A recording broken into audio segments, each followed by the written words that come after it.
All right, let's jump right in. Today, we're talking about what really looks like a shadow war brewing between the US and Venezuela. And this whole thing just got blown wide open by a pretty stunning admission from the White House itself. So get this. This is the exact quote that just lit a fire under this whole story. I mean, it is so rare for a sitting president to just come out and openly confirm covert CIA operations. You just don't see that. So what on earth does this all mean? And maybe more importantly, why now? Okay, so let's just state the obvious for a second. Intelligence operations are supposed to be secret, right? That's kind of the whole point. So why would a president just admit to them? This is a huge, huge turning point, and it definitely raises some pretty serious questions. And let's be super clear here. This wasn't some kind of leak from an anonymous source. Nope, this was a direct, on-the-record confirmation. So the big questions are, what exactly did the president authorize the CIA to do? And what's the official story, the justification for a move this drastic? Well, the administration has laid out a very specific case for this major policy shift, and it all centers on threats that they say are coming straight from Venezuela. Okay, so the White House's case really boils down to two main things. First, you've got this really explosive claim that Venezuela is literally emptying its prisons and sending people to the US. And second, the claim that a flood of illegal drugs is pouring in from there. But, and this is a big but, here's where the official story gets a little complicated. The source report that we're looking at here actually notes that Venezuela plays a, and I'm quoting, relatively minor role in the drug trade in that region. So, that really makes you wonder about the true motivations behind these US actions, doesn't it? And the pressure on Venezuela doesn't just stop with these covert ops, not by a long shot. The US has also put a, get this, $50 million bounty on the head of its leader, Nicolas Maduro. $50 million. So why the massive bounty? Well, the justification is Maduro's alleged connection to something called the Cartel of the Suns.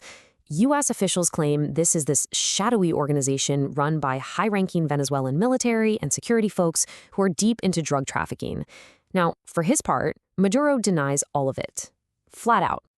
Now, this isn't just a war of words and spies, Things are already getting very real and very deadly. The U.S. has already carried out at least 5 strikes on suspected drug boats, and 27 people have been killed in those raids. In fact, UN experts have even called the raids extrajudicial executions. And all of this is being backed by a huge U.S. naval presence in the Caribbean. We're talking warships, a nuclear sub, fighter jets, the whole 9 yards. So, as you can imagine, Venezuela isn't just sitting back and taking this. How are they responding? Well, it's a mix of some pretty strong defiance and a big show of military force. You can hear it right there in his own words.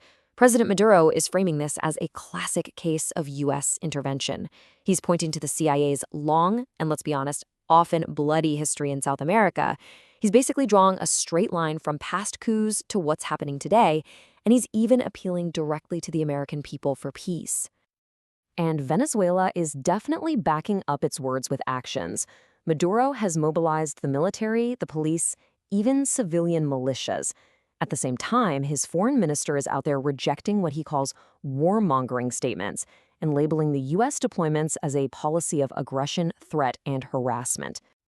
Okay, so we've been throwing this term around, covert action.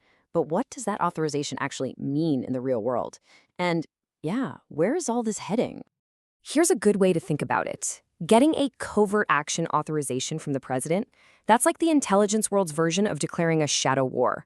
According to a former CIA officer, Mick Mulroy, it's a very formal, very legal step. It basically unleashes the CIA to conduct specific operations and marks what he calls a substantial increase in U.S. efforts. It's a big deal. And just to give you a sense of what this could actually look like on the ground, that same former CIA officer compared it to a real-life Sicario. You know that intense movie about a brutal, off-the-books war against drug cartels? Yeah, that's a really chilling comparison. And it suggests we could be heading into a very dark, very messy conflict.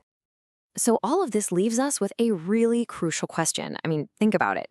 You've got a massive bounty on Maduro's head, a huge military deployment just offshore, and now the CIA is officially authorized for covert action.